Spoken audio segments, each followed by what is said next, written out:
রান্না শেষ করে সানা নিজের রুম থেকে সব জিনিসপত্র সাফওয়ানের রুমে শিফট করল। লাল কালো মিশ্রণের একটি শাড়ি পরে নিল। আজ অনেকদিন পর সানা শাড়ি পরেছে, সেই বিয়ের দিন পর। এক আর ছিল আর আজ। জীবনটা মানুষের কখন কোন জায়গায় যায় কেউ বলতে পারে না। আয়নার দিকে তাকিয়ে একবার দেখে নিল নিজেকে। না, তাকে এখন একদম শিকদার বাড়ির পাক্কা গৃহিণী লাগছে। কেউ বলতে পারবে কি হচ্ছে তাদের সাথে? গাল হ্রস্বই কারোর মধ্যে নিষ্ঠুর আর বাক্রুদ্ধ হয়ে বসে আছে রাফিয়া। আজও সাইফ তাকে অপমান করতে ভুলে নাই। তার শ্যামবর্ণ হওয়া কি অপরাধ যখন তখন সাইফ ভাইয়া তাকে কথা শোনাবে? মনে মনে রাফিয়া বিব্রত। আজ তাকে সাফওয়ান ভাইয়ের সামনে এভাবে অপমান না করলেও পারত।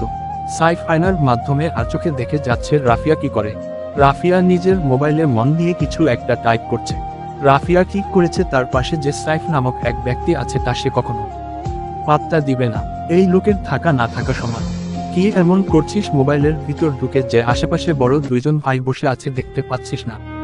সাইফের গলার আওয়াজে মাথা তুলে তাদের দিকে অবাক চোখে তাকালো রাফিয়া। সে যাই করুক তাতে কাটি। সাইফ আশা থেকে তোকে দেখে যাচ্ছি, তুই রাফুর পিছে এভাবে লেগে আছিস কেন? আরে ভাইয়া, তুমি বলে চিনো না? তুমি তো ভাবিকেও চিনতে না। যে ভাবি আমাদের ফুপাতো বোন, অথচ ছোট থেকে ভাবিকে আর এই চুন্নিকে আমি দেখে আসছি। তা যাই হোক, এখন তোর ঘর ভাইয়ের শাদী, তাই সুন্দরভাবে কথা বলবি। দূর ভাই, একে তো ফুপাতো ছোট বোন, এখন তো বিআইন। ডাবল রাস্তা পেলাম এরে জ্বালানোর। যাই হোক, তুমি কিছু বলবে না? দুই ভাই ধীরে ধীরে কথা বলছে যাতে তাদের কথোপকথন রাফিয়ার কানে না যায়। রাফিয়া রব ভ্রু কুচকে বোঝার চেষ্টা করছে তারা কি বলছে এতক্ষণ ধরে। আমার ফোনে আমি যা ইচ্ছা করি, আপনার কি সমস্যা সাইফ ভাই?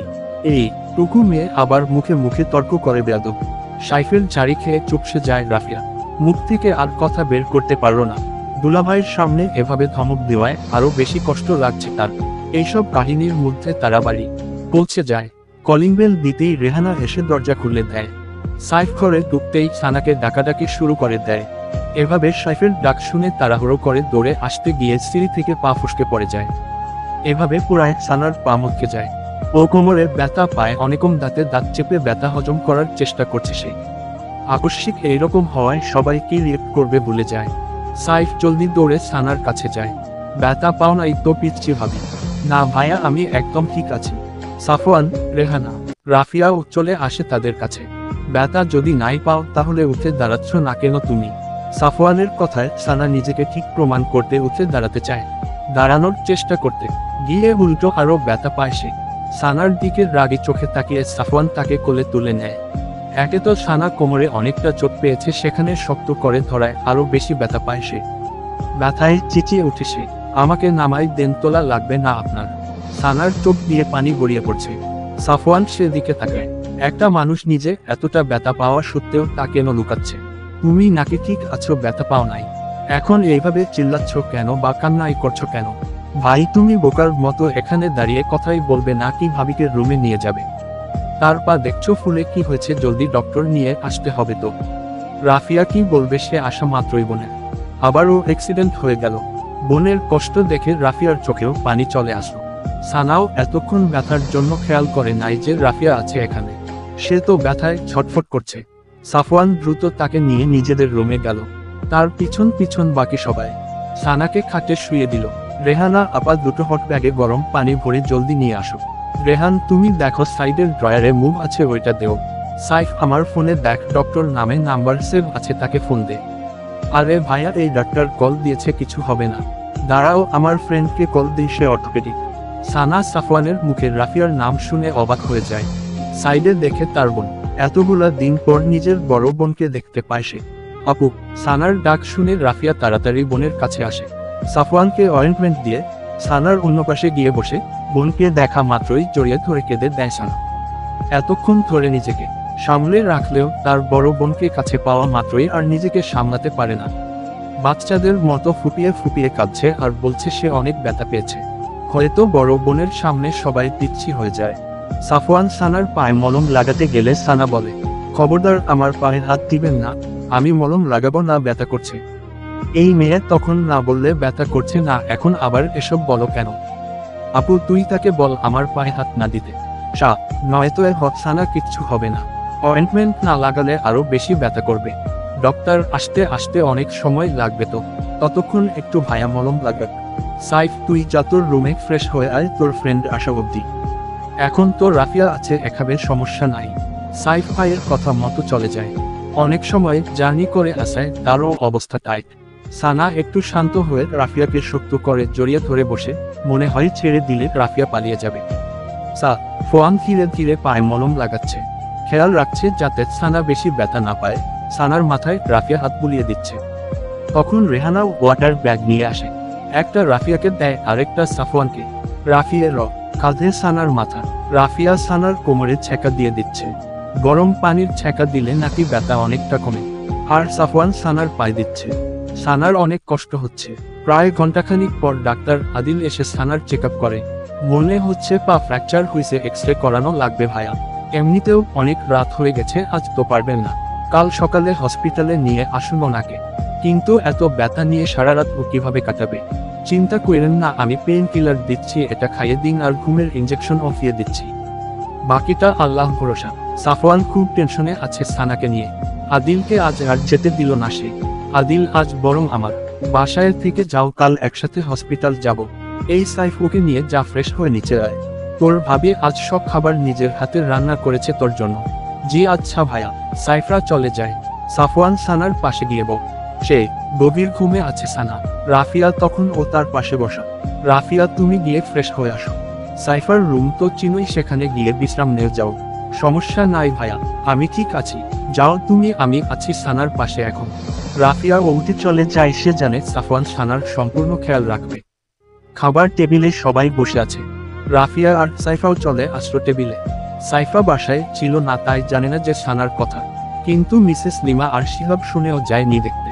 আজ আমার ছেলে এতদিন পর আসলো, আর আজই পা ভেঙে বিছানায় পড়তে হলো মহারানী। মায়ের কথায় তিন ভাই বোন বিরক্ত হয়ে যায়। তার মুখে সানার জন্য ভালো কথা তারা কখনো শুনতেই পারে নাই। সবাই খাবার টেবিলে চুপচাপ বসে আছে। লিমার কথা যে কারো পছন্দ হয়নি তা সবার মুখের হাবভাব দেখলেই বোঝা যাচ্ছে। এক অসুস্থ মেয়েকে নিয়ে এমন মন্তব্য করায় সাইফ রেগে গেল। মম, আপনি কিভাবে সানাকে নিয়ে এসব বলতে পারেন? ও কি ইচ্ছে করে অসুস্থ হয়েছে? কেউ কি ইচ্ছে করে নিজের পা ভাঙে? নিজের মায়ের সাথে কিভাবে কথা বলতে হয় মনে হচ্ছে সে আদব কায়দা বিদেশে গিয়ে ভুলতে বসেছ সাইফ। না আব্বু, আপনি হয়তো ভুলে গেছ। এ কারণ আপনার স্ত্রী যাকে নিয়ে এসব বলছে সেই মেয়েটি আপনার নিজের ভাগ্নি। বাদ দেও সবাই কথাকে নিয়েও ভাবে, এত কষ্ট করে সবার জন্য রান্না করছে আর তোমরা কি শুরু করেছ? সাফওয়ান চুপচাপ বসে আছে, নিজের মাথা ঠান্ডা আকার রাখার চেষ্টায়। সে চায় না তার ব্যবহারে কেউ কষ্ট পাক। সিনথিয়া, আসলে আমি সাফওয়ান আর সাইফের বোনের নাম আগে কি দিয়েছিলাম তা ভুলে গেছি, তাই নতুন করে এই নাম দিলাম। শেষের ফার্স্ট ব্র্যাকেট। সিনথিয়া খাবার খাওয়ার ফাঁকে আদিলের হ্রস্ব ইকারকে তাকাচ্ছে বারবার। হয়তো প্রথম দর্শনে সে ক্রাশ খেয়েছে তার উপর। রাফিয়া নিজের বোনের নামে এত কথা শুনে খাবার গলা দিয়ে নামছে না, তবুও জোর করে খাওয়ার চেষ্টা করছে। পিচ্ছু সানা আজ কত বড় হয়ে গেছে তাই না ভাই? কি সুন্দর রান্নাবান্না শিখে গেছে। তার হাতের রান্নাও মাশা আল্লাহ কত মজার, আমি ভাবতেও পারি নাই। সাইফের কথায় মুচকি হাসে সাফওয়ান। হ্যাঁ, তার সেই ছোট অবস্থানা আজ অনেক বড় হয়ে গেছে। সানার কথা মনে এই সাফওয়ান খাবার টেবিল থেকে উঠে নিজের রুমের দিকে চলে যায়। সানাকে একা রুমে রেখে এসেছে সে। সাফওয়ানের চোখে যাওয়াতে কেউ কিছু বলে নাই, সবাই জানে কই যাবে তাই। লিমা আর শিহাবও উঠে নিজেদের রুমে চলে যায়। টেবিলে রাফিয়া, সিনথিয়া, আদিল, সাইফ আর রেহানা। রেহানা সবাইকে খাবার বেড়ে দিচ্ছে। আচ্ছা রেহানা আপা, কুদ্দুস ভাই কই? আমি এসেও তাকে দেখলাম না। আগে তো উনি সারাদিন ভাইয়ের আগে পিছে ঘুরতেন। কুদ্দুসের কথা শুনতায় অন্যমনস্ক হয়ে পড়ে রেহানা। আসলে এই কুদ্দুস কোথায় আছে কেউ জানে না। সেই যে পালিয়েছে, আজ এই কয়েক বছরেও তার হদিস পাওয়া যায় নাই। মুখ তার বিষিয়ে উঠল। রেহানাকে ভালোবাসার মায় আজকে নিজেই উধাও হয়ে গেল। জান হ্রস্বই কান্না ভাই, 3 বছর আগে এক ঘটনার পর থেকে তাকে আর খুঁজে পাওয়া যায় নাই। ওই দিনের পর উনি পালিয়ে কোথায় গেছে আমরা কেউ জানি না।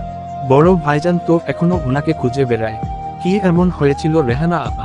বাদ দেন এইগুলা, আজকে পরে ভাইজান থেকে সব শুনেন। আদিলের দিকে চুপি চুপি তাকাচ্ছে সিনথিয়া আর খাচ্ছে। আদিল ব্যাপারটা বুঝতে পেরে বিষম খেল। এক মেয়ে তাকে এভাবে দেখছে, ব্যাপারটা মোটেও হজম হচ্ছে না তার। আর মেয়েটা যদি হয় সাইফ সাফওয়ানের বোন। রাফিয়াও নিজের খাওয়া শেষ করে উঠে চলে যায়। রাফিয়ার যাওয়ার দিকে তাকিয়া দীর্ঘশ্বাস ফেলে সাইফ। হয়তো সে নিজেকে না হলে অন্যকে বোঝাতে অক্ষম। রাত প্রায় 3টার কাছাকাছি। সানার মনে হচ্ছে এক আর ও তার ছেলেকে চুরি করে নিয়ে যাচ্ছে। ঘেমে একাকার হয়ে যাচ্ছে সে। ধীরে ধীরে তার সামনে চেহারা স্পষ্ট হলো। তার মা বাবা তার ছেলেকে নিয়ে পালিয়ে যাচ্ছে। সানা দৌড়েও তাদের নাগাল পাচ্ছে না। চিল্লিয়ে উঠে বসল সে। তার চিৎকারে সাফওয়ানের ঘুম ভেঙে গেল। উঠে জলদি সানার কাছে গেল। কি হয়েছে সানা, এভাবে চিল্লাচ্ছ কেন? আমার ছেলে সাফওয়ান, আমার ছেলে, মা বাবা চুরি করে হারিয়ে গেল। এনে দেন আমাকে, আমার ছেলে এনে দেন প্লিজ। সাফওয়ানের চোখও ছলছল হয়ে গেল। মনে পড়ে গেল সেই ছোট্ট হাত, পায়ের ছোট্ট দেহটা। আদিল, সিনথিয়া, রাফিয়া, সাইফ সহ সবাই সানার চিৎকার শুনে এই রুমে ছুটে আসে। সানার মুখে ছেলের কথা শুনে রাফিয়া আর রেহান আকার বাদে সবাই অবাক হয়ে যায়। সাফওয়ানের বুকে মাথা রেখে ফুপিয়ে কেঁদে যাচ্ছে সানা। ঘুমের রেশ এখনো কাটে নাই তার। সানার মাথায় হাত বুলিয়ে দিচ্ছে সাফওয়ান। ভাই কি হয়েছে? ঘুমের মধ্যে খারাপ স্বপ্ন দেখে ভয় পেয়েছে ও। ভাই একটা কথা জিজ্ঞেস করব, সত্যি সত্যি বলবা? হে কর না তুই। কি হয়েছিল তখন ভাই? আমরা তো কেউ ছিলাম না, এখনো জানতেও পারলাম না। সাইফের কথায় দীর্ঘশ্বাস ফেলে সাফওয়ান। নিজের মধ্যে চেপে রাখা কথাগুলো এতদিন পর সবার সাথে বলার সময় হয়েছে। সাইফ বলা শুরু করলো, তখন আমি সানাকে নিয়ে এসেছি হবে 3 তারা চিহ্ন 4 মাস। সানার অর্ধবার্ষিক পরীক্ষা চলছিল তখন। সানা পড়াশোনা নিয়ে অনেক খামখেয়ালি করত। কিছুদিন না যাবৎ সে ঠিকমতো খাবার খেত না। আমি ভাবতাম পরীক্ষার জন্য হয়তো ওর চিন্তায় এই অবস্থা। শেষ পরীক্ষার দিন স্কুলে ও সেন্সলেস হয়ে যায়, তখন ওকে নিয়ে আমি হাসপাতালে যাই। ডক্টরের সাথে কথা বলে আমি কনফার্ম হই যে ও প্রেগন্যান্ট। আমার মাথায় তখন আকাশ ভেঙে পড়ে। নিজের উপর রাগ হয়েছিল প্রচুর, কারণ ওর স্বাস্থ্য নিয়ে আমি প্রণ চিন্তায় ছিলাম। ওর এখন কনসিভ করাটা ওর শরীরের পক্ষে যতটা ক্ষতিকর ততটা আমাদের বাচ্চার জন্য। সামনে ও তার এসএসসি এক্সাম। কি থেকে কি করব ভেবে পাচ্ছিলাম না। মমকে জানালাম। মম তো বেজায় খুশি, তার বংশধর আসবে। এদিকে আমিও নিজের কাজ সামলে সানার খেয়াল রাখতে পারছিলাম না। আচ্ছা ভাইয়া, আমরাও তো জানতাম সানা প্রেগন্যান্ট, এরপর কি এমন হলো যে সানার বাবা মা হারিয়ে গেল? বাবুকেও আল্লাহ নিয়ে নিল, আর ভাবিও কেমন পাল্টে গেল? চুপ কর। ভাইয়ার কথা শেষ হওয়ার আগে বাম হাত লুকাস কেন? ভাইয়া তুমি বলো। সাইফ আর সিনথিয়ার কথার জন্য আদিলের ডিস্টার্ব হলো। আদিল অনেক মনোযোগ সহকারে সাফওয়ান থেকে শুনছিল। সানার তখন 4 মাস শেষের দিকে।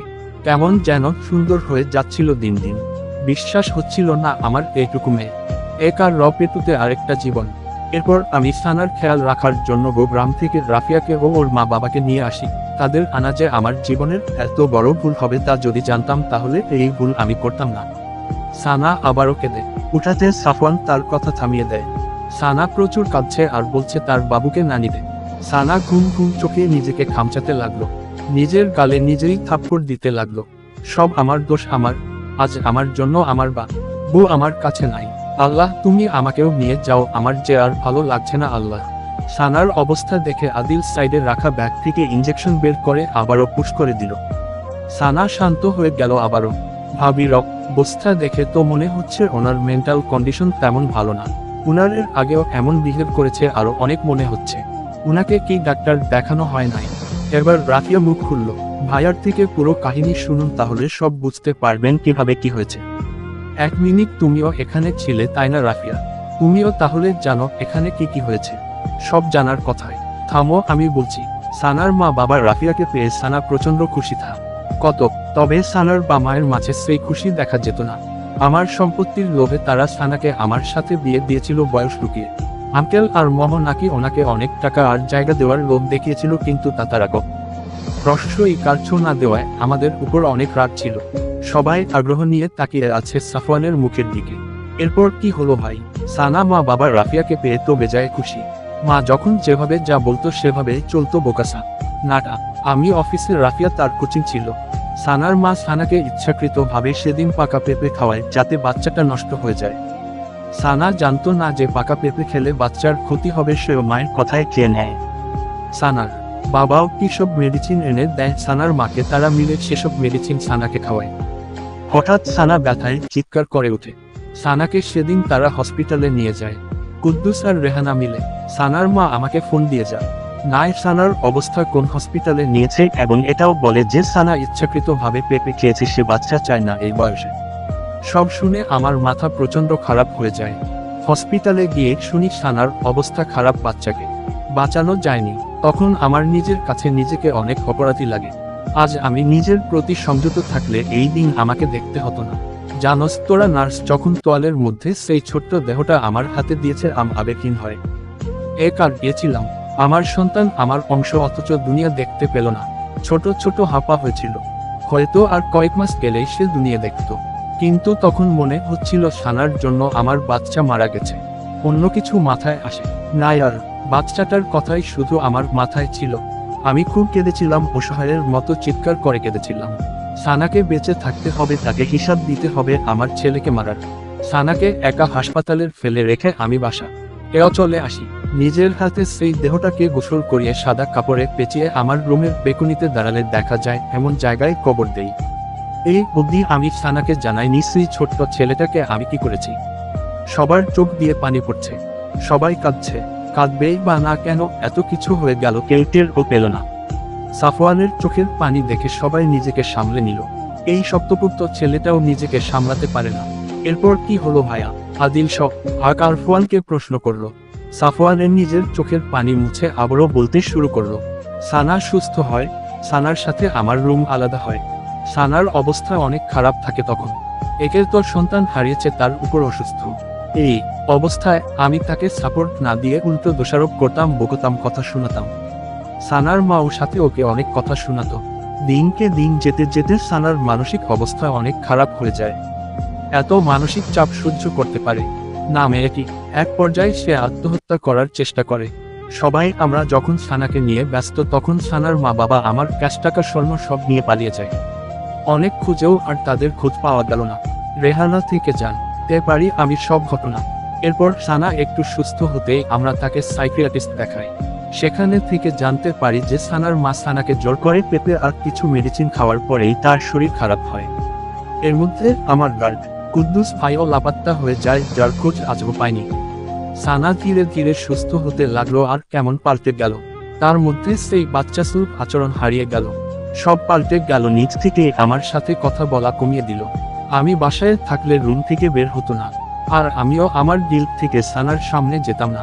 যে সময়ে সানার আমাকে দরকার ছিল, সেই সময়ে ভুল বুঝে আমিও তাকে দূরে সরিয়ে দেই। এইটাও এইভাবে দিন গেল। তারপর বছর। সবাই অবাক হয়ে তাকিয়ে আছে। এতগুলো দিন ধরে কেউ ভালো নেই। এক বাসায় থেকেও কারোর সাথে কারো যোগাযোগ নাই। আজ ভাইয়া না থাকলে আমি কোথায় থাকতাম জানি না। বাবা মা আমার কিংবা সানার কারো কথা ভাবে নাই। তারা কিভাবে নিজের এক আর সন্তানের সাথে এত অন্যায় করলো, সেই প্রশ্নের উত্তর আমার কাছে নাই। আমাকে এখানে রেখে গেল, ভাবলো ও না, আমি কি করব। সাফওয়ান ভাই আমাকে মেডিকেল কলেজে ভর্তি করলো। বাবা মায়ের করা কাজে গিল্টি ফিল করতাম, লজ্জ হাকার বোধ হতো, তাও হোস্টেলে চলে গেলাম। কেন জানি না, সানার দিকে তাকাতে পারতাম না। রাফিয়া কাঁদছে, নিজের ইমোশন সে চেপে রাখতে পারল না। শ্যামবর্ণের মেয়েটিকে কাঁদতে দেখে সাইফের বুকে মোচড় দিয়ে উঠল। রাফিয়াকে কাঁদতে দেখে কেন জানি সাইফের অনেক কষ্ট হলো। সিনথিয়া সাইফের কাঁধে মাথা রেখে ঘুমাচ্ছে। আপনারও কাঁদছেন আর আপনাদের বোন নিশ্চিন্তে ভাইয়ের কাঁধে মাথা রেখে ঘুমাচ্ছে। আদিলের কথায় সবার নজর যায় এবার সিনথিয়ার দিকে। আসলেই মেয়েটা ঘুমাচ্ছে। এটা সিনথিয়ার ছোটবেলার অভ্যাস। সাইফ, তুই গিয়ে সিনথিয়াকে ওর রুমে দিয়ে আয় যা। আর তোমরাও ঘুমাতে যাও, সকালে আবার সবার কাজ আছে। সাফওয়ানরও অনুমতি পেতে সবাই ঘর থেকে বেরিয়ে গেল। সাইফ সিনথিয়াকে তার রুমে দিতে গেল। রাফিয়া ও তার পিছু পিছু যাচ্ছে। আদিল সাইফের রুমে চলে গেল। সিনথিয়াকে খাটে শুয়ে দিয়ে সাইফ দাঁড়ালো।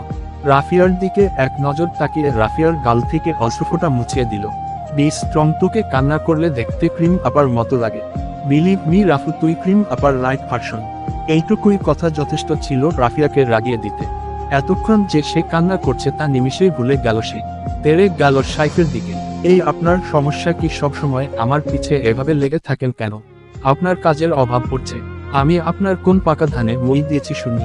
এই মেয়ে, তুই এত ঝগড়ুটে মহিলাদের মতো ঝগড়া করতে তেরে আসছিস কেন? আমি তোর পিছে কখন লাগলাম? আমি দি গ্রেট সাইফ শিকদার, যার তার পিছে লাগি না।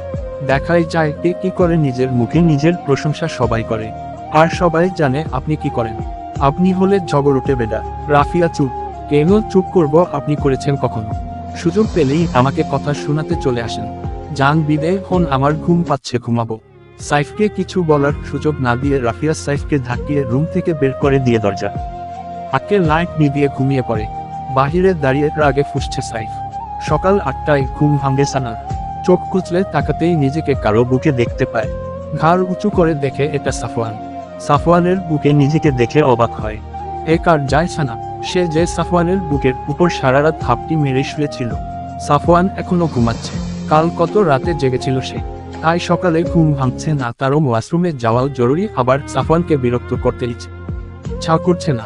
অনেক ভাবার অর্শানা নিচে নামার সিদ্ধান্ত নিল। এক পা সুন্দর মতো ফ্লোরে পা রাখলো, আরেক পা রাখার চেষ্টা করেই ব্যথা জায়গায় পরে যেতে নেয়। ফ্লিরে পা চেপে ধরে ধপাস করে ফ্লোরে বসে পড়ে। কিছু পড়ার আওয়াজে সাফওয়ানের ঘুম ভেঙে যায়। কিছু পরে যাওয়ার আওয়াজে সাফওয়ানের ঘুম ভেঙে গেল। ফ্লোরে তাকিয়ে দেখে সানা পড়ে আছে। সাফওয়ানের ঘুম ঘুম ভাবটা পালিয়ে গেল। উঠে এসে সানাকে কোলে নিয়ে খাটে বসালো। সানার দিলের রাগী দৃষ্টি নিক্ষেপ করে বলল, এই মেয়ে নিচে নেমেছ কেন? কিভাবে নিজেকে যে একা একাই সব পারবে? একে তো পা ভেঙে বসে আছো, তার উপর নিজে নিজে মাতব্বরি করছো। সানা সাফওয়ানের বকা খেয়ে চুপসে গেল। কিছু বলতে গিয়েও বলল না, আসলে আমার ওয়াশরুমে যেতে হবে। আপনি ঘুমাচ্ছেন দেখে একা একা যাওয়ার চেষ্টা করছিলাম। আমি ঘুমাচ্ছিলাম দেখে কি হয়েছে? আমাকে কি তুমি একটু জাগাতে পারতে না? এখন কি এখানে কথা বলে সময় অপচয় করবেন? না, আমাকে ওয়াশরুমে দিয়ে আসবেন। অনেকদিন পর সাফওয়ানের সাথে স্বাভাবিকভাবে কথা বলছে সানা। সাফওয়ান সানাকে কোলে তুলে নিয়ে ওয়াশরুমের ভিতরে দিয়ে দাঁড়িয়ে থাকে। তা দেখে সানা বিরক্ত হয়ে বলে, আপনি কি ওয়াশরুমের ভিতরে দাঁড়িয়ে থাকবেন? আশ্চর্য, চিহু দুষ্টু এইভাবে কেউ নিজে ওয়াশরুমে থেকে বরকে ডাকে? দিন দিন তুমি অনেক দুষ্টু হয়ে যাচ্ছ সানা। সাফওয়ানের কথায় সানা বোকা বনে গেল। সাফওয়ান কোন কথা থেকে কোন কথায় গেল? কিসব বলছে সে? মাথার তার কি ছিঁড়ে গেল নাকি? আপনি ঠিক আছেন? আমার আবার কি হবে? হোমার হয়েছে? তুমি গেলে ওয়াশরুমে, সেখানেও বরকে রোমাঞ্চ করতে ডাকছ। চিহ সানা চিহ, আপনি যোগ হাঁকারবেন এখান থেকে। হাতি কাদায় পড়লে চামচিকায় ও লাথি মারে কথাটা প্রমাণিত। নিজেকে নিজে হাতি বলছো, তা খুব একটা খারাপ বলো নাই জানস। তুমি হাতি না হলেও ছোটখাটো একটা হাতি বাচ্চাই বলা যায়। কাল রাত থেকে কোলে তুলতে তুলতে আমি শেষ। সাফওয়ানের কথায় সানার রাগ হচ্ছে প্রচুর। তাকে কি না হাতি বাচ্চা বলছে? আজ পায়ে ব্যথা দেখে এই লোক সুযোগ পেয়ে কথাই শোনাচ্ছে। পা একবার ঠিক হোক, দেখাবো মজা। দয়া করে বাহির থেকে দর যা লক করে রুমে গিয়ে বসুন। আমার হলে আমি আপনাকে ডাক দিব। সাফওয়ান হাসতে হাসতে দরজা লক করে দিল। অনেকদিন পর সানাকে এভাবে জ্বালাচ্ছে সে। তার খুব ভালো লাগলো এতদিন পর সানার সাথে কথা বলে। এই মেয়েটার সেইবা কোচামোর সবকিছু মিস করে সাফওয়ান। সেই চঞ্চক দুষ্টু মিষ্টি সানা যেন সময়ের সাথে কোথায় হারিয়ে গেছে জানা নাই। রাফিয়া আর সিনথিয়া ঘুমাচ্ছে। ঘুমের মধ্যে সিনথিয়া আদিলকে স্বপ্নে দেখছে। সিনথিয়া আর আদিল একে অপরকে ধরে আছে আর হাসছে। স্বপ্নের মধ্যে আদিল সিনথিয়ার কাছে চুমু চাচ্ছে। সিনথিয়া লজ্জা পেয়ে ধীরে ধীরে আদিলের দিকে এগিয়ে আদিলের গালে চুমু খেল। তখনই রাফিয়া কপালে হাত দিয়ে উঠে বসল। একবার নিজের কপালে হাত দিচ্ছে, আরেকবার সিনথিয়ার দিকে তাকাচ্ছে। রাফিয়ার মধ্যে বিস্ময়কর এক মুহূর্ত যেন এটা। এই মেয়ে ঘুমের মধ্যে কেন তাকে চুমু খাচ্ছে? এই সিনথু সিনথু, কি হয়েছে আপায় ডাকছ কেন? ঘুমু ঘুমু কণ্ঠে রাফিয়ার ডাকে উত্তর দিল সিনথিয়া, তুই কাকে চুমু খাচ্ছিস? রাফিয়ার কথায় এক লাফে উঠে বসে সানা। রাফিয়া কি আদিলকে চুমু দিতে দেখে ফেললো নাকি? সিনথিয়াকে এইভাবে লাফিয়ে উঠতে দেখে চমকে যায় রাফিয়া। কি করছে এই মেয়ে? জিনে টিনে ধরলো নাকি? আশেপাশে তাকিয়ে দেখে সে তার রুমে আদিলের কোনো চিহ্ন নাই। পরে মনে পড়ল সে আর রাফিয়া তো নিজের রুমে ঘুমাচ্ছে, আদিল আসবে কোথা থেকে? তাহলে রাফিয়া কিভাবে জানলো যে সে চুমু খেয়েছে? কি বলছো তুমি আপু? আমি কাকে চুমু দিব আবার? তুই মাত্র আমার কপালে চুমু দিছস লুচি মহিলা। সত্যি করে বল, ঘুমের মধ্যে কারে ভেবে আমারে দিছস? না হলে লাথি দিয়ে কাটতে ফেলে দিব। সত্যি বলছি আপু, কাউকে না। কিভাবে কি করছি আমি জানি না। সিনথিয়া কোনোমতে বিছানা থেকে উঠে ওয়াশরুমে ঢুকে দরজা আটকে দিল। আর রাফিয়া সেদিকে তাকিয়ে হাসতে লাগলো। এরপর বিছানা তুলতে লাগলো। অন্যদিকে আদিল আর সাইফ ঘুমিয়ে আছে। তখন সাইফের ফোন বেজে উঠল। ঘুমের চোখে ফোন রিসিভ করলে বলল, hi Tina babe, I'm badly missing you. Phone স্পিকারে থাকার অপর পাশের মেয়েটা যা বলল তা আদিলও শুনতে পেল। Are you sleeping Saif? আর তারা চিহ্ন মো not Tina. Oops sorry babe, my mistake, how are you? আমাকে তুমি চিনতে পারছো না? লাইক সিরিয়াসলি সাইফ, আমি তোমার জিএফ। আমায় জিএফ বুঝি? তা কত নাম্বারটা তুমি? ডোন্ট ডিস্টার্ব মি আর গো টু হেল। মেয়েটি রেগে ফোন কেটে দিল। তখন আদিব চুপচাপ সাইফের কথোপকথন শুনছিল। ফোন কেটে যেতেই হো হো করে হেসে উঠল আদিল। আদিলকে হাসতে দেখে সাইফ উঠে বসে। এইভাবে আদিলকে হাসতে দেখে বিরক্ত হয়ে বলে, কি ব্যাপার আদিল, তুই বিটকেলের মতো হাসছিস কেন এভাবে? বিশ্বাস কর, প্রচুর ভয়ানক লাগছে। এই বিটকেলকে আবার। ওয়েট আ মিনিট দোস্ত, তুই বিটকেলকে চিনিস না? না। আদিল বিটকেলকে চিনে না শুনে সাইফ এবার নিজেই হাসা শুরু করলো। স্টার জলসায় একটা বাংলা সিরিয়াল হতো, নাম কিরণমালা। সেখানে এক রানীর রাক্ষসী ছিল না, তার সেনাপতি ছিল একজন রাক্ষস। আর সেই রাক্ষস সেনাপতির নাম হলো বিটকেল। সাইফের মুখে বিটকেলের কাহিনী শুনে আদিলের মুখটা চুপসে যায়। যে হাস রস্যই কারল উপর কত কত মেয়েরা ক্রাশ খেয়ে বসে আজ সেই হাসিকে সাইফ কার সাথে তুলনা করল। আদিলের অবস্থা দেখে সাইফ হাসতে হাসতে বিছানায় আবার শুয়ে পড়ল। তুই কবে থেকে সিরিয়াল দেখলি? হাসি থামা বেটা, আর বলিস না। না, গতবার যখন ছুটিতে এলাম না দেশে তখন দেখছি। সিন্ধু তখন ছোট ছিল, সারাদিন এসব দেখতো। আর আমি চ্যানেল চেঞ্জ করলেও কান্নাকাটি করত, তাই বাধ্য হয়ে ওর সাথে দেখতাম। যেমন ভাই তার তেমন বোন। যা শোর ফ্রেশ হতে হবে, আমার আবার হসপিটাল আছে কখন জানি, আবার তোর ভাই। হ্যাঁ ঠিক বলছস। আচ্ছা শোন, সানাকে তুক্কু ভাবির পা যদি মোটামুটি ও ভালো থাকে তাহলে এভাবে ব্যান্ডেজ করবি আর খুলতে না করবি, যাতে 1 মাস অবধি সব কাজ ভাইয়ার করা লাগে। আমি এসব পারবো না। একে তো এটা আমার প্রফেশন, তার উপর তোর মিনিস্টার ভাই জানলে আমার চাকরি শেষ করে দিবে। আর এ শালা ভয় পাচ্ছিস কেন? আমি আছি না। আমার ছুটি আরো 6 মাসের আছে গরু, আমি সামলে নিব।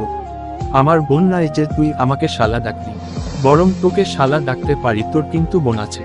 ভুলেও ভাবিস না শালা বুইরা ডাক্তার, তোর কাছে আমার বোন বিয়ে দিব। নিজেকে আয়নায় দেখ। আর ভাই শুনলে তোরে ছাপতে ধাক্কা দিব। তোর ওই ডাইনি মার্কা বোন রে বিয়ে করার আমার কোনো শখ নাই ভাই, মাফ কর। আমি বুইরা হইলে তুই কি ভুলে যাইস না আমার রে? আশের বড় তুই দিলে না করবি, যা ভাগ।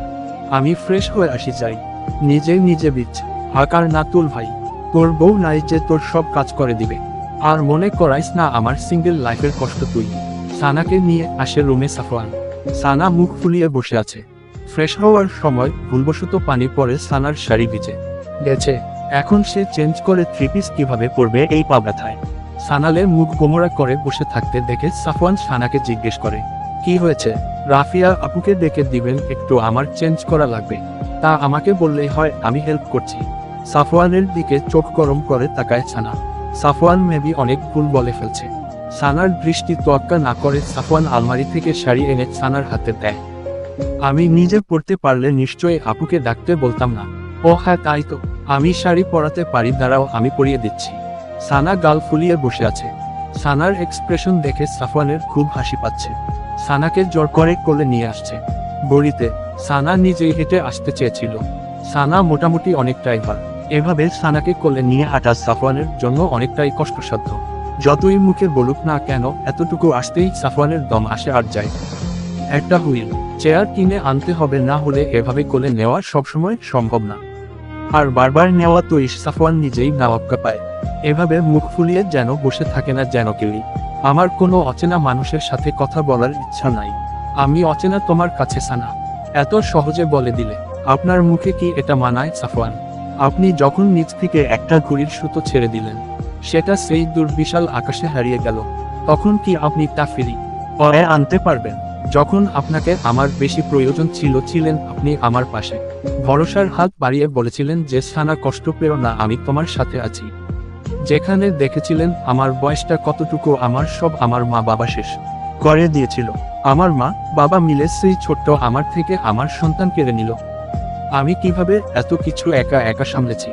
আমার কষ্ট কি আদৌ কেউ অনুভব করেছিল? একদিকে বাচ্চা হারানো মেয়েটি, আরেকদিকে মা বাবার থেকেও এক আর ধোকা খাওয়া। যখন মেয়েটি আশা করলো তার স্বামী তাকে সাপোর্ট দিবে, তাকে সামলাবে, সেই সময় সেও তাকে বুঝলো না। একা ছেড়ে দিল, নিজেও কথা শোনালো, নিজের না হওয়া সন্তানের খুনি বানালো। তখন সেই 16 বছরের মেয়েটির উপর দিয়ে কি ঝড় বয়েছে গেছে আপনি কি ভেবেছিল? শুনো সানা, আমি দাঁড়ান 1 মিনিট। সাফওয়ান, আমার কথা শেষ হয়নি, আমাকে বলতে দিন। মানসিকভাবে কতটা সাফার করেছি একা একা আমি নিজে জানি। আমি একা ঘুমাতে পারতাম না, আগে থেকেই জানতেন না আপনি, তবুও নিজের থেকে আমাকে আলাদা করে দিলেন। আমি একা যখন ঘুমাতাম আমার মনে হতো আমার বাচ্চাটা আমাকে ডাকছে। আমি ঘুমাতে পারতাম না, সারা রাত কাঁদতাম, খুঁজতাম একটু আশ্রয়ের জন্য আপনাকে, অথচ আপনি ছিলেন না। কিভাবে থাকবেন? আপনি কি আমাকে ভালোবাসতেন? বাসতেন না। আপনি তো প্রথমেই বলে দিয়েছিলেন আমাকে মেনে নিবেন না। আমি ছিলাম আপনার একমাত্র অনাকাঙ্ক্ষিত দায়িত্ব যা আপনার অনিচ্ছাকৃতভাবে পালন করতে হয়েছে। একার যখন এটা উপলব্ধি করেছি তখন থেকে নিজেকে সামলানোর চেষ্টা করেছি, নিজেকে পাল্টে নিয়েছি। সানা নিজেকে পাল্টে নিয়েছিল। সেই হাসপাতালে গিয়ে জানতে পারি আমার বাচ্চাটার দেহ নাকি আপনাকে দিয়েছে, অথচ তা কি করেছেন এই অবধি আমাকে জানান নাই। কেন মিস্টার সাফওয়ান? আমার কি অধিকার নাই? সানা কাঁদছে, খুব করে কাঁদছে। নিজের মধ্যে রাখা সব কথা আজ উগলে দিয়েছে সে। সাফওয়ানের এমন স্বাভাবিক ব্যবহার সানা নিতে পারছিল না। এত কিছু হওয়ার পরে এতদিন পর হঠাৎ সাফওয়ানের এমন ব্যবহার সত্যি সত্যি সানার ক্ষত স্থানে লবণ ছেটানোর মতো। সানাকে কাঁদতে দেখে অর্ধেক রাস্তায় সাফওয়ান গাড়ি থামিয়ে দেয়। সে বুঝতে পারছে কতটা ব্যর্থ মানুষ সেম, কিভাবে কজনকে তিলে তিলে সে এত কষ্ট দিল। কথায় আছে না, মানুষ সবসময় নিজের দিকে তাই ভালো দেখে। সাফওয়ানের ক্ষেত্রেও তা হয়েছে। সে নিজের দুঃখে এতটাই বিভোর ছিল যে সানার অবস্থা সে দেখেই নাই, অথবা দেখেও এড়িয়ে গেছে। সে ব্যাপারটা উপলব্ধি করেছিল তখন অনেক দেরি হয়ে গিয়েছিল, তাই সে লজ্জায় নিজেকে গুটিয়ে নিয়েছিল। আমি তোমাকে বলবো না সানা যে আমার দোষ নাই। আমি জানি আমি দোষী, আমাকে যা ইচ্ছে শাস্তি দিও। আমি বলবো না যে আমার সাথে তুমি সব ঠিক করে নিও। শুধু বলবো আজ ডক্টর দেখিয়ে নাও। তোমার পা ঠিক না হওয়া অবধি তোমার জন্য যা যা করা লাগে সব কাজ আমাকে করার সুযোগ দিয়ে দেখো। আমি জানি তোমার জীবনের হারিয়ে যাওয়ার সময় কষ্ট হয়তো আমি ফিরিয়ে দিতে পারবো না। বাদ দেন সাফওয়ান, যাও, আগে ছিল হয়েছে, আমি ওসব কথা আর বাড়াতে চাই না। গাড়ি চালানো শুরু করুন। সাইফ ভাইয়া আর আদিল ভাইয়া হয়তো মেডিকেলে পৌঁছে গেছে। সাফওয়ান আর কথা বাড়ালো না। দাঁড়ি, সানার মনের মধ্যে হয়তো অনেক কষ্ট হচ্ছে। অভিমান জমে জমে পাহাড় হয়ে গেছে। এখন সাফওয়ানের হাজার বার বললেও সানার কাছে তিক্ত লাগবেই। সাফওয়ান জানে সানা যেদিন সাফওয়ানকে মন থেকে ক্ষমা করতে পারবে সেদিনই সানা আবার আগের মতো সহজ হবে তার সাথে। মেডিকেলে পৌঁছেই সানাকে আগে পায়ের এক্সরে করানো হলো। আদিলের চেম্বারে বসে আছে সানা, সাফওয়ান আর সাইফ। তারা রিপোর্ট আসার অপেক্ষা করছে। আজকে আদিল কোনো পেশেন্ট দেখবে না, আজ শুধু রাউন্ডে যাবে সে। সরকারি হাসপাতালগুলোর এমন নিয়ম। সাফওয়ান এবার আদিলকে বলে উঠল, বয়স তো কম হলো না তোমার, তা বিয়ে কেন করছো না তুমি? আমার বয়স বেশি কবে হলো ভাইয়া? তুমি আর সাইফ বুড়ো হয়ে গেলেও তোমাদের বয়স বাড়বে না, তাই না? এইভাবে লজ্জা কেন দিচ্ছ ভাইয়া তুমি? আদিল বুড়ো হতে পারে, আমি না। ঠিক সময় বিয়ে হলে এখন তোদের দুটোর বাচ্চা স্কুলে পড়তো গাধাদের দল। আদিল এবার বলে উঠল, জানেন সাফওয়ান ভাই, আমার আর সাইফের বাজি ছিল যতদিন সাইফ না বিয়ে করছে ততদিন আমিও করতে পারবো না। ওর বিয়ের পর আমাকে বিয়ে করতে হবে। সালায় নিজেও বিয়ে করছে না আর আমাকেও করতে দিচ্ছে না। সাফওয়ানের বাঁকা চোখে তাকানো দেখেই আদিল বুঝতে পারল সে কি ভুল বলে ফেলছে। তাড়াতাড়ি মুখ অন্যদিকে ফিরিয়ে নিল। সাফওয়ান এবার বলল, এভাবে চেহারা অন্যদিকে নিলে কি যা বলেছ সেই কথা ফিরতো চলে আসবে। সাইফ তোমার শালা কিভাবে হয় বলতো? আমাদের বউ। ও কারণ এখনো ছোট, বুঝছো? তোমার মতো বুড়োর কাছে ভুলেও বিয়ে দিচ্ছি না। সাফওয়ানের কথায় রাত কেলিয়ে হাসছে সাইফ। আদিলকে বুড়ো বলায় আদিলের মুখ চুপসে আসে। সাইফ এই জিনিসটার মজা নিচ্ছে। সানা সেদিকে খেয়াল করলো। ইফ ভাইয়া শুনুন, এভাবে দাঁত কেলাবেন না। উনি যখন আদিল ভাইয়াকে বুড়ো বলছে ভেবে নেন ইনডাইরেক্টলি আপনাকে বলছে। আদিল ভাইয়া আর আপনি সমবয়সী। সানার কথা শোনা মাত্র সাইফের হাসি হাসি মুখটা অন্ধকার হয়ে গেল। তোমরা জামাই বউ মিলে আমাদের দুই অসহায় যুবককে এভাবে অপমান করতে পারো না, এটা আমরা কোনোভাবেই মেনে নিব না।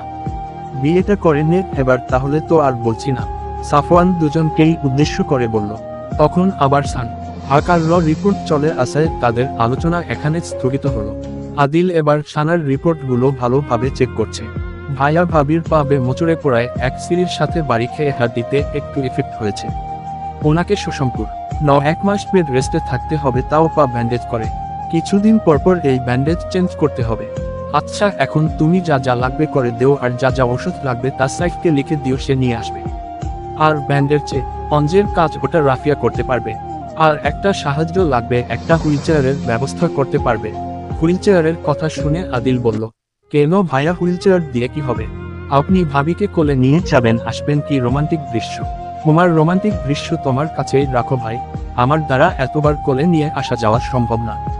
এসব ছবিতেও ভালো লাগে দেখতে। তোমার ভাবি মাশা আল্লাহ, ছোটখাটো বাচ্চা হাতি এরব্বার বার নেওয়া মেনে কোনো এক সময় আমার হাত অথবা কোমর ভেঙে যাওয়া। ভাবি ভাইয়া আপনাকে ডাইরেক্টলি মোটা আর হাতি বলল। সাফওয়ান বোকার মতো তাকিয়ে আছে সবার দিকে। নিজের কথায় এভাবে ফেসে যাবে সে ভাবে নাই। আদিলটা যে এভাবে তাকে ফাঁসিয়ে দিবে কল্পনাও করতে পারে নাই। সানার মনে রাগও ফেটে যাবে। আমি কি নিজে আপনাকে কোলে নিতে বলছি? নিজ থেকে কোলে নিবেন আবার কথা শোনাবেন? আমি মোটা, আমি বাচ্চা হাতি। ব্যাটা বুইরা হইয়া অন্যের দোষ খোঁজেন।